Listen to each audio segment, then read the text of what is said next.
morning.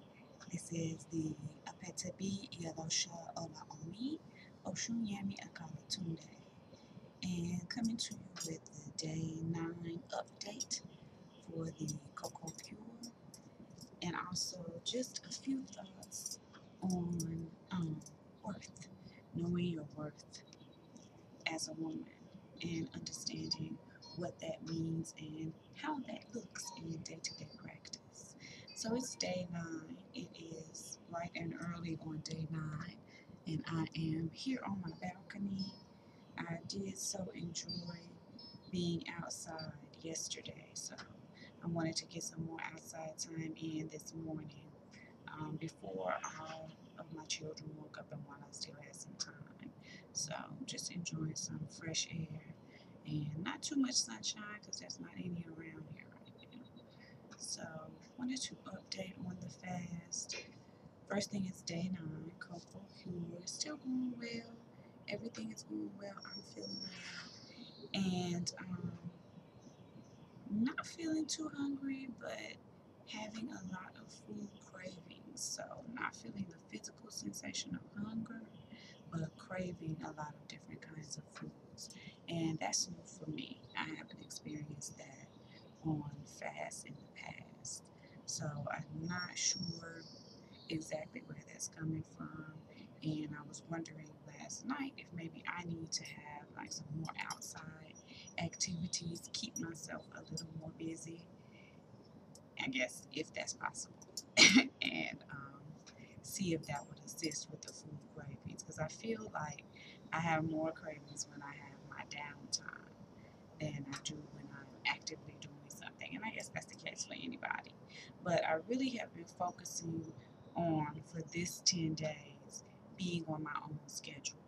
So it's been kind of difficult not to have downtime, as I haven't really been open to having myself on the schedule of other people. So a lot of my activities, or some of my activities, I have not done this week, but the ones that I normally do. So that may be contributing to that as well.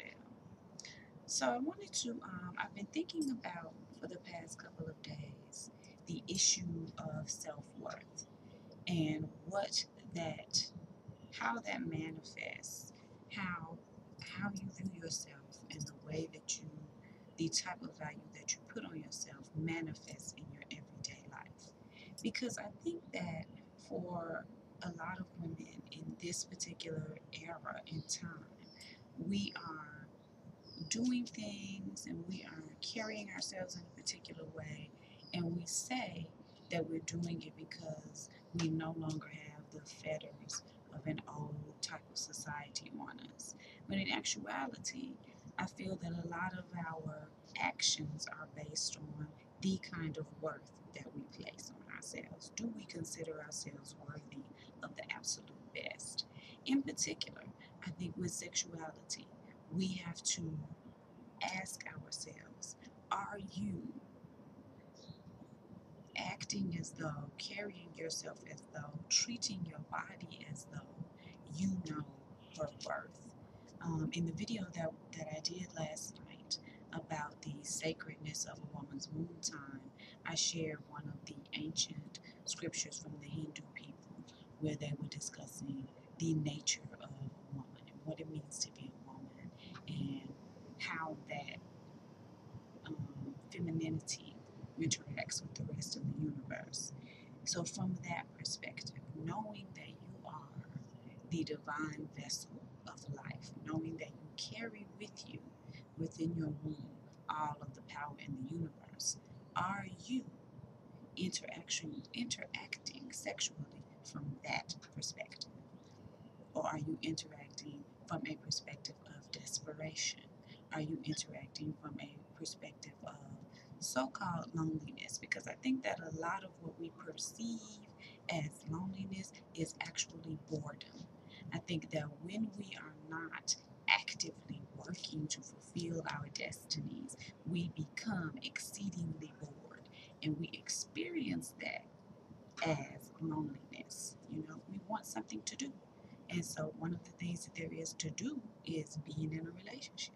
So that's one of the ways that we experience this boredom. But in actuality, if you were working on the fulfillment of your destiny, would you at that point in time be also seeking to be in a relationship? Most of the time, for me anyway, I would have to say no. If I would, when I'm actively working towards fulfilling my destiny, that's what's in the forefront of my mind. So when it's time to be working on that, then that's what you should be doing. But you won't know that if your focus is elsewhere. So let's get back to this point of sexuality. Most of us are still living our lives and acting upon the thought that a woman is nothing without a man. Most of us are still living as if that's true. And we say that, we're liberated, and we say that we're not that old fashioned kind of woman that has to be ruled by the, strictures of society that our grandmothers and our great grandmothers were ruled by. But we're still acting as though we don't think we're anything unless we have a man in our lives. So if you're still acting that way, then you are still ruled by the worst parts of the ancient society or the older society. And what I mean is a more patriarchal view, which was how our grandmothers and our great grandmothers were living. So when you are interacting sexually, are you remembering that when you allow a man to interact with you sexually, you are allowing him entrance into the Holy of Holies? That is the Holy of Holies. That is the most divine place to be. He is aware of it. Are you aware of it? Are you coming to a sexual experience from that perspective? Or are you coming to it from a perspective of lack? Are you coming to it from, oh, this is the best I can do, so let me go ahead and do this? Are you coming to it from, this is something to do? I'm bored, there's nothing else to do, this is something to do, so may as well go ahead and do it. Are you coming to it from the perspective of, if I don't do this, then he's not going to call me anymore, he's going to go over there and talk to her, he's not going to want to be with me, and nobody adheres to those old rules of wait until you know somebody good enough? What perspective are you interacting from? Because when you're interacting from the perspective of this is the Holy of Holies, in order to enter this, you have to prove yourself completely and totally worthy, then you will not find yourself settling. Women are settling across the board because we are not interacting from our true selves. So, when you interact from your true self, from the understanding that your womb is the vessel that carries all of the power in the universe, there won't be any way that you can settle.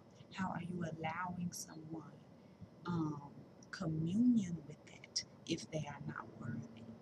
If you are not totally and completely and fully in sync with this person, if you do not feel them to have your best interests at heart, if you do not feel them to be divinely guided and divinely motivated, if you do not feel that they understand that you are the sacred vessel of the divine, then that means they do not get entry into the Holy of Holies. That's what that means.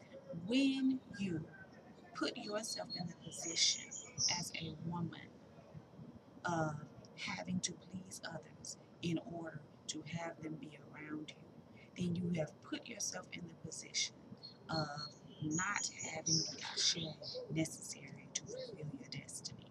You are using your ashe for what it wasn't meant to be used for, and you're giving it to other people as opposed to using it for yourself. So when you put yourself in that position, then when you have needs over here that have to be met, when you have goals over here that you're trying to reach, or you have tasks over here that you know you're supposed to do to fulfill your destiny, you won't have the ashe necessary to do that. You cannot be leaking your energy in that way. It's true, as a woman, you are the storehouse of energy. But if you allow that energy to be leaking out, then you will not be allowed, or you will not have the energy to do what it is that you need to do. So that is the truth of the matter. I'm listening now to a whole bunch of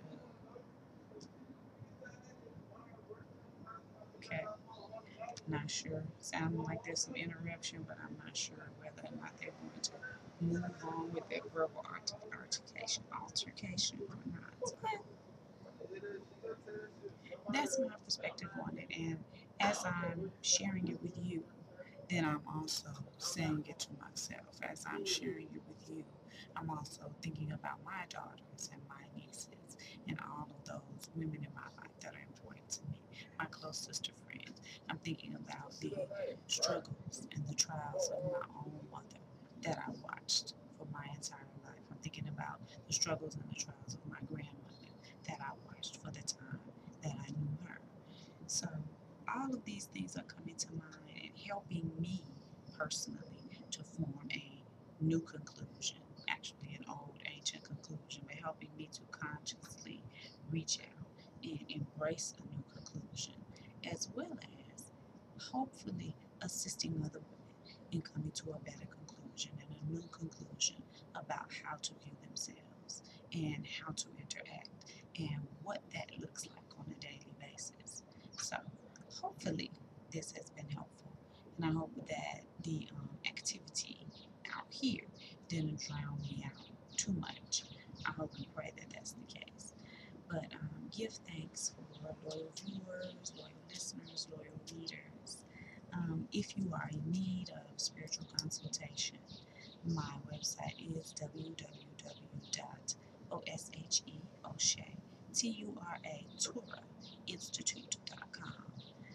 Please check me out there and let me know if that's something that you would like to have done.